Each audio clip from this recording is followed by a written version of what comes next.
So I'm down in London, and tomorrow, well, tomorrow for me, is the day of the next Bold event. That is an event sponsored by Lenovo, and it's a VR heavy event.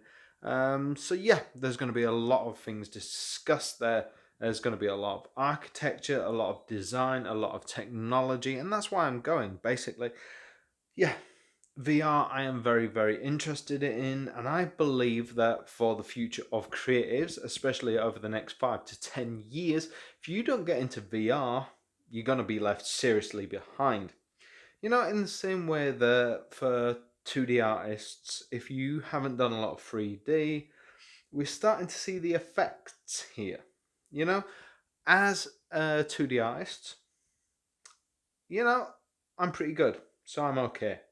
But if you're not really good at 2D art, then you need to become a 3D artist.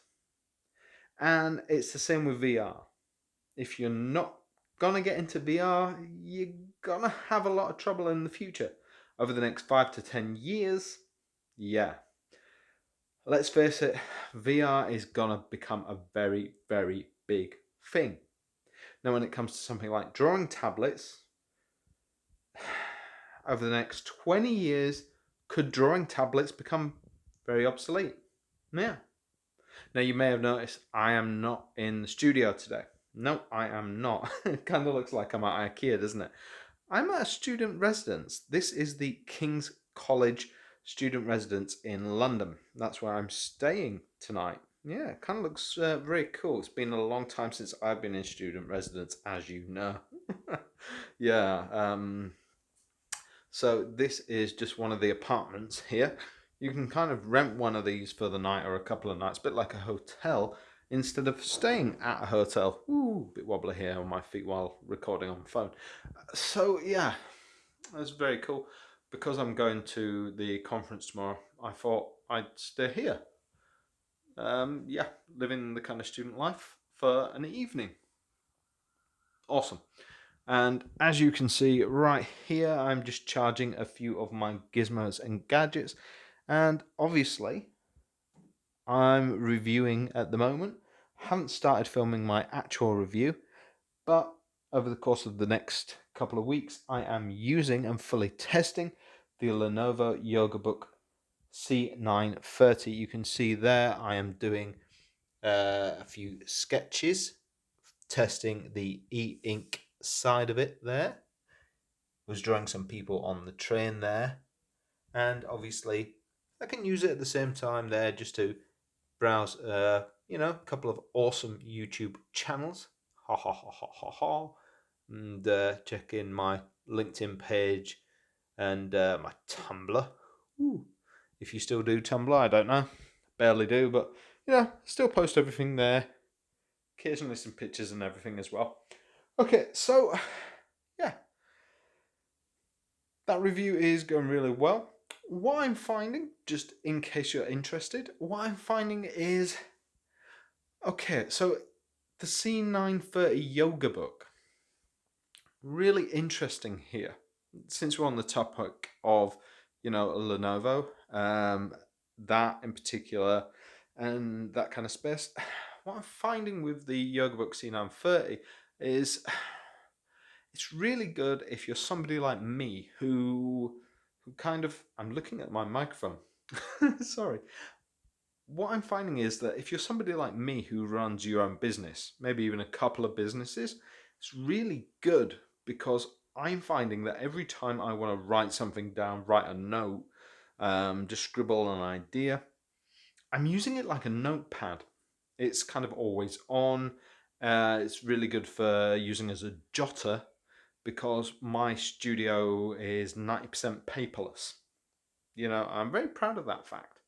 So I'm just grabbing it, using it like a notepad with that e-ink screen.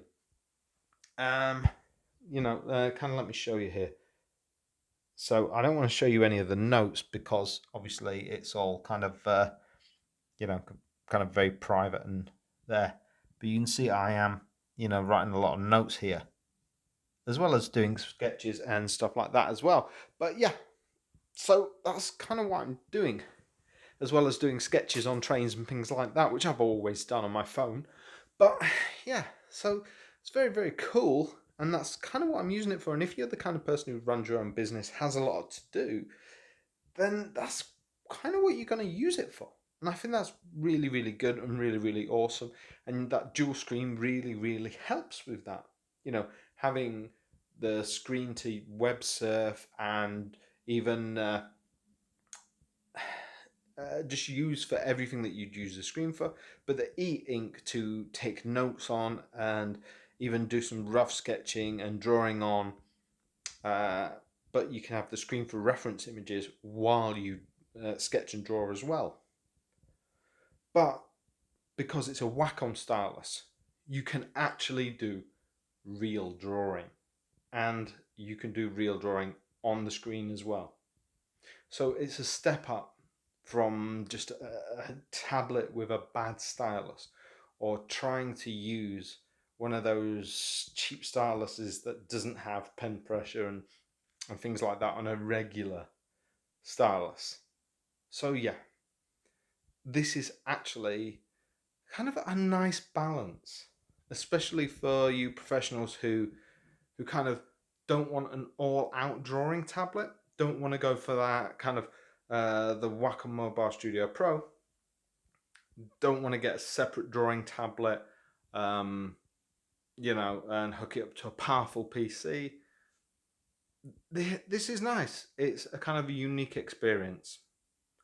But I would say definitely for somebody who has a lot of, things to do. Team leaders, I think. Like I say, somebody who runs their own business, something like that. This isn't my full review, but this is the kind of experience that I'm having so far. Anyway, just wanted to give you a quick update on where I am. Looking forward to the conference tomorrow. Anyway, c'est la vie. Have a great night. Ciao for now.